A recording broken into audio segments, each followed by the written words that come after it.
Assalamu alaikum. मेरा नाम है इशार इम्तियाज़. Welcome to my YouTube channel.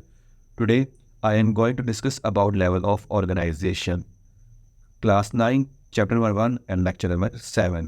तो जब हम किसी भी इंसान या किसी जानदार के इंटरनल ऑर्गन्स के बारे में स्टडी करते हैं, उनके स्ट्रक्चर के बारे में स्टडी करते हैं, तो हम सिस्टमाइज फॉर्म में स्टडी करते हैं. और सिस्टमाइज स्टडी हम डिफरेंट लेवल्स के ऊपर करते हैं. और वो लेवल कौन कौन से आपके पास? सबसे पहले आपके पास आता है सब एटॉमिक और एटॉमिक लेवल. उसके बाद आपके पास आता है मॉलिक्यूलर लेवल. और इसके बाद आपके पास आता है सेलुलर लेवल, फिर टिश्यू लेवल, और उसके बाद organ and organ system level. उसके बाद इंडिविजुअल, पॉपुलेशन, कम्युनिटी और बायोस्फीयर. ये लाइन वाइज आपके पास लेवल्स हैं, इनके बारे में हम स्टडी करेंगे. तो सबसे पहले आपके पास जो आपका लेवल है वो आपके पास है सब एटॉमिक एंड एटॉमिक. तो सब एटॉमिक और एटॉमिक को स्टार्ट करने से पहले ये आपको मालूम होना चाहिए कि व्हाट इज़ मैटर, क्योंकि मैटर से फर्दर कोई भी एटम वजूद में आता है.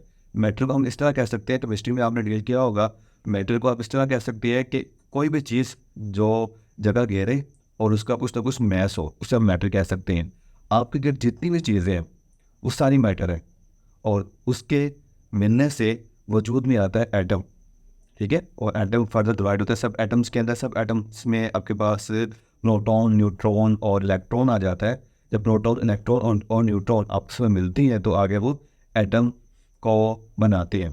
उसके अलावा सब एटॉमिक जो पार्टिकल्स हैं, सब या फिर सब एटम जो है वो बहुत ज़्यादा मिकदार के अंदर है. लेकिन जो मेन आपके पास फंडामेंटल एलिमेंट्स है एटम के, वो 3 है: प्रोटॉन, इलेक्ट्रॉन और न्यूट्रॉन. तो आपके पास सबसे पहले आपके पास आ गया सब एटॉमिक और एटॉमिक लेवल. तो मैटर का आपको क्लियर हो गया कि मैटर क्या होता है. मैटर की मिलने से सब एटॉमिक लेवल बनता है, और उसके बाद जब सब एटॉमिक लेवल आपस में मिलता है तो एटॉमिक लेवल वजूद में आता है. उसके बाद आगे आपके पास है एलिमेंट. जब बहुत सारे एटम्स आपस में मिलते हैं तो वो आगे एलिमेंट बनाते हैं. सबसे पहले आपके पास सब एटम थे. जब सब एटम मिलते हैं तो एटम बनता है. जब एटम मिलते हैं तो एलिमेंट बनता है. तकरीबन जो नेचुरली ऑकरिंग एलिमेंट्स है वो 92 एलिमेंट्स है. और ह्यूमन बीइंग के अंदर, किसी जानदार के अंदर टोटल 16 जो 16 एलिमेंट्स हैं वो पाए जाते हैं, जिसे हम बायो एलिमेंट्स भी कहते हैं. ठीक है. तो उसके अंदर जो आपके पास बायो एलिमेंट्स हैं, 99% जो बायो एलिमेंट्स हैं उसमें आपके पास oxygen, nitrogen, carbon, hydrogen, calcium और फास्फोरस आता है. और जो 1% ट्रेस का मतलब होता है जो बहुत कम मिकदार में एलिमेंट्स मौजूद है किसी भी जानदार के अंदर, उसमें आपके पास zinc, sodium, magnesium, copper, sulphur, chlorine, manganese, iron और आपके पास पोटेशियम वगैरह आता है. और परसेंटेज ऑफ बायो एलिमेंट्स की बात करें तो आपके पास जो ये सामने चार्ट आया है इसमें आप देख सकते हैं कि बायो एलिमेंट्स की जो परसेंटेज है वो वेरी करती है. उसके बाद जो सेकेंड लेवल आपके पास है वो है मॉलिक्यूलर लेवल.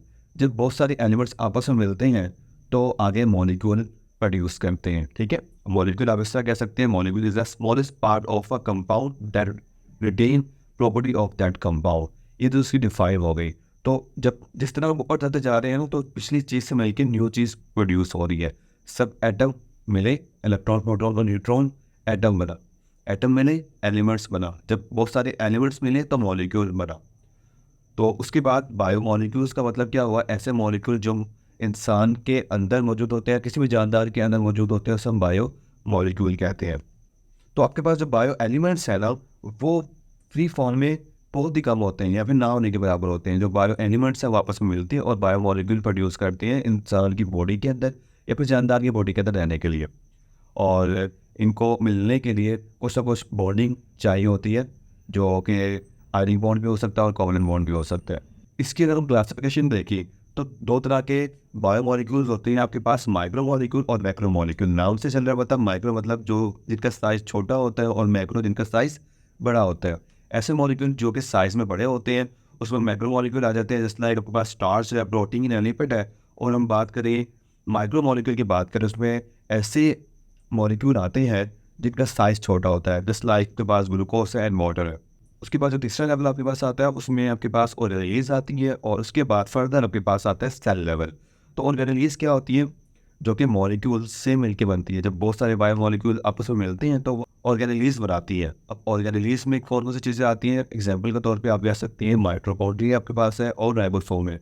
माइटोकॉन्ड्रिया क्या करता है? रिस्पायरेशन करता है और बॉडी को एनर्जी प्रोवाइड करता है. और जो राइबोसोम है, राइबोसोम का काम क्या है? इसे हम फैक्ट्री ऑफ प्रोटीन भी कहते हैं. ये बॉडी के अंदर प्रोटीन प्रोड्यूस करता है। तो ये ऑर्गेनेलीज हैं जो सेल के अंदर मौजूद होती हैं और कुछ बायोमॉलिक्यूल के मिलने से आगे ऑर्गेनेलीज बनती हैं और ऑर्गेनेलीज से मिलने से आगे सेल लेवल बनेगा, एक पूरा सेल बनेगा जिसके अंदर बहुत सारी ऑर्गेनेलीज होंगी, उनका अलग अलग फंक्शन होगा। तो वो बहुत सारी लिविंग थिंग्स हैं जो कि यूनिसेलुलर होते हैं और बहुत सारे ऐसे हैं जो कि मल्टी सेलुलर होते हैं। मतलब क्या हुआ कि ऐसे जानदार जिनके अंदर सिर्फ एक सेल है उसे हम कहते हैं यूनिसेलुलर। इसमें बहुत सारे बैक्टीरिया आ जाती हैं, वायरसेस आ जाती हैं और उसके अलावा जो कि मल्टी सेलुलर है उसमें आपकी एग्जाम्पल आ जाती है जो ह्यूमन बीइंग है, वो मल्टी सेलुलर होती है, उनके अंदर बहुत सारी लाखों सेल्स होती हैं। तो आप सेल को कह सकते हैं cell basically functional unit of life है। मतलब क्या हुआ, बहुत सारी जब सेल्स मिलती हैं आपस में तो एक लिविंग थिंग प्रोड्यूस होता है। ठीक है, आज के लेक्चर में इतना ही। जो बाकी लेवल्स रह गए हैं वो हम नेक्स्ट लेक्चर में कवर करेंगे। Thank you very much.